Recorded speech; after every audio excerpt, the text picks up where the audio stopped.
I'm on Route 395 here in Northern California, and once we get a few miles north of here, we'll be on what some consider the loneliest road in Oregon.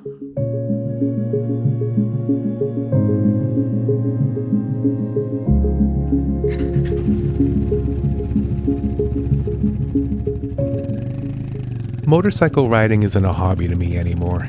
It used to be, but somewhere along the way it became something much deeper. It's something that I need. It's something that feels like it's my home. When I'm out here, everything just makes sense. The rhythm of it all just feels right. The changing scenery, the shifting weather, the varied roads. It all just makes sense in a way sitting in my living room watching television never will.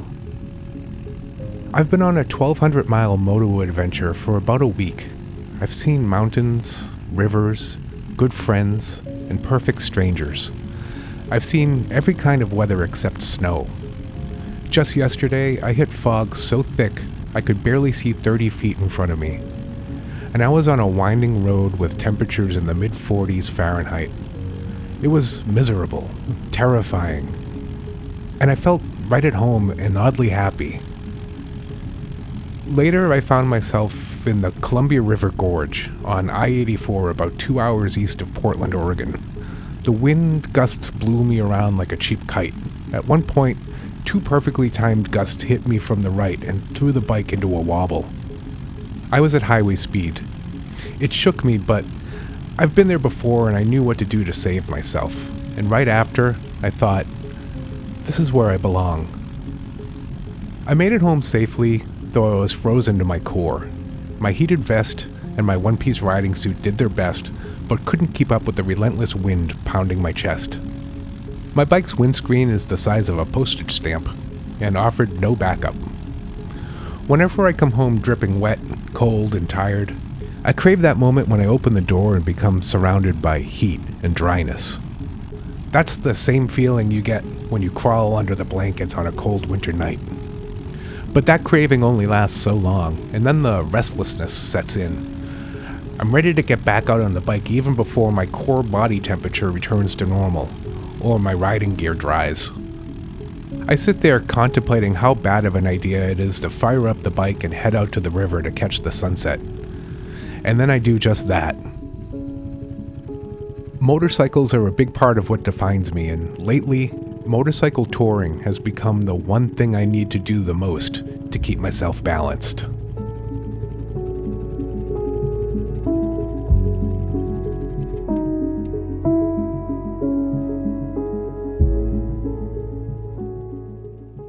Motorcycle touring, if you do it enough, sort of becomes just a way of life. You know, it's something that you crave. It's something you don't feel complete without doing. And it's not that I tour on motorcycles, 7 days a week, 365 days a year. But if things go the way they're going, it's going to turn out that I'm doing this 4 or 5 weeks a year, maybe more.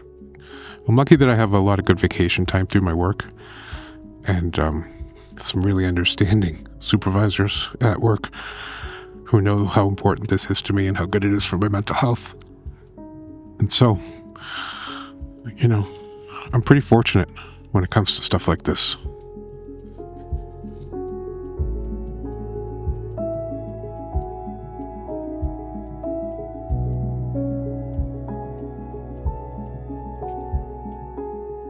I'm honestly not so sure what I would do with my time if I didn't have motorcycles in my life and either being on these little mini adventures or planning them, anticipating them and really looking forward to them.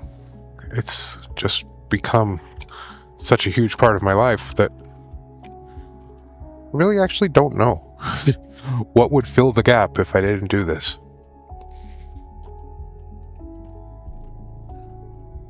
I mean, maybe I would do it in a car.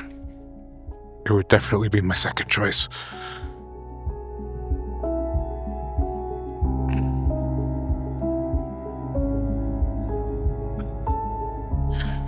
Even when it's cold, I mean, it's not cold today, but it's not warm.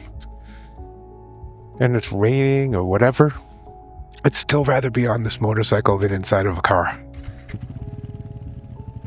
I think I've come to the point where I'd either rather be on this motorcycle or not go at all. Because every time I do travel by car, I find myself saying, God, I wish I were on a motorcycle right now. This just doesn't feel right.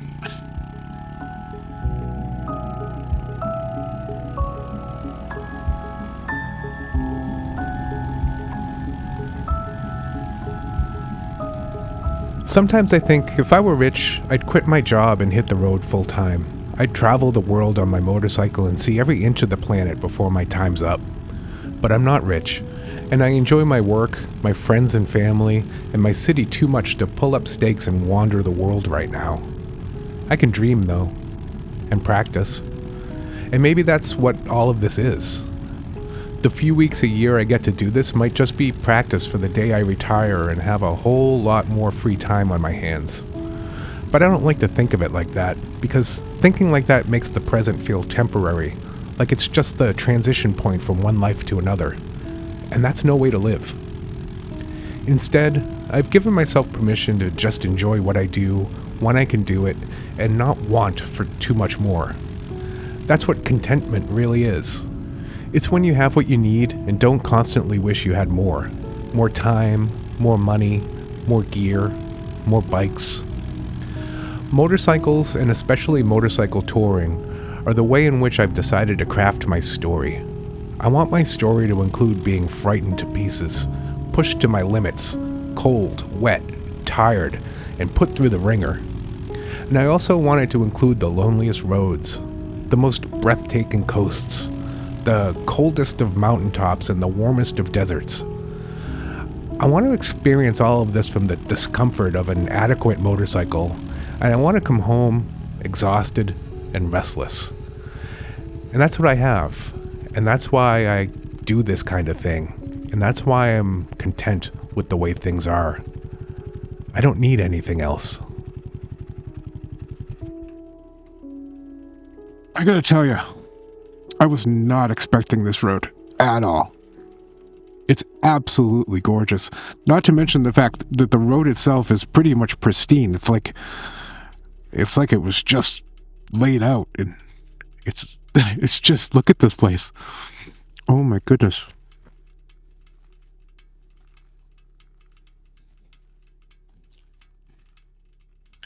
This is something special. This Route 395 here in Oregon.